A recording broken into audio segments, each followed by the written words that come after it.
Hey everybody, today I wanted to talk about anodes. It's something that you don't really think about a lot when it comes to boating, but it can cause major issues. It's a fairly inexpensive maintenance item. Zincs or anodes is what you hear them called, and I'll show you what happens if you don't change them. And here on this boat, it's mainly for boats that are left in the water, but you have little sections of sacrificial metal. You can see this one right here. It should take up this whole section here. But you can see how eaten away it is, and it's pretty much not doing anything right now. What happens is when those anodes go away, that corrosion, it starts attaching to the lower unit, and you start getting growth and corrosion where it starts peeling away the paint. And this one was so bad, that corrosion, and Lake Wylie is terrible for this with the acidic water, it actually ate off the skeg. If you look over at this other one, it's getting really close to doing the same thing. It's actually eating away that metal, and it can be resolved by one, pulling your boat every year and cleaning your drives, but then also changing the anodes. And I'll show you, there's one here on this particular boat.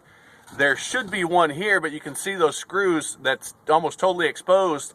You have them there on the trim cylinders.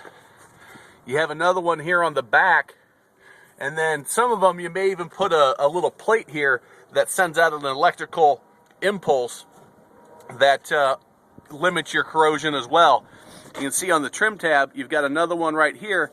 And what they do is they put those there to sacrifice that metal. You can change those out for $300–400 on a twin engine boat, and it'll save your drives. This right now has a I think it's a $7,000 repair that needs to be done.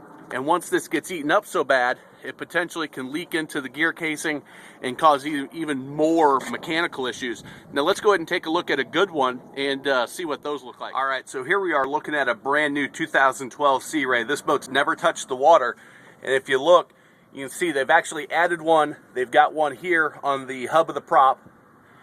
You have another one here. Look at how big that is compared to the one we just looked at. That's what it started out on that boat probably. They make a smaller one that's about half size. But that's the one on your trim cylinder. You got another one here, and then you have the full one on the trim tab. Now again, that's what a brand new set looks like and how big they are. So you can see how much that one we just took a look at, how much was eaten away, and why, once those are gone, how that corrosion can start attacking the lower unit. Now, if you keep up with the anodes and you pull your boat and you clean it, you can avoid that issue. But let's go ahead and take a look at one that's kind of in the middle and see how. All right, now here's one that's kind of in the middle. As you can see from the bottom, this boat's left in the water, and that's when it's most prevalent to have the issues. You can see there's just a little bit of corrosion starting. You can see that the skeg is probably got the worst of it. And these anodes look like they've been changed, probably in the last year or so.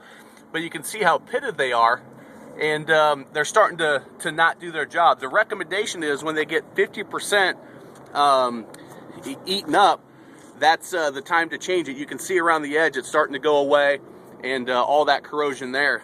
This particular boat doesn't have one on the hub, which may be a good idea, and which may help protect it a little bit more. But it's one of those things, if you do leave your boat in the water, don't forget to check your anodes. Again, some of the metal is zinc. And ask your certified Mercruiser dealer what's going to be the best type to put on, what's going to give you the most protection based on the state of your drive, and ask if you need to put the Mercathode on, which I said is the little, it looks like a button almost, that can be mounted on the back of your boat to send out an impulse to limit that corrosion. For a couple $100 maintenance every year, you can save yourself major problems and also increase the resale value of your boat when you go to trade it in or sell it.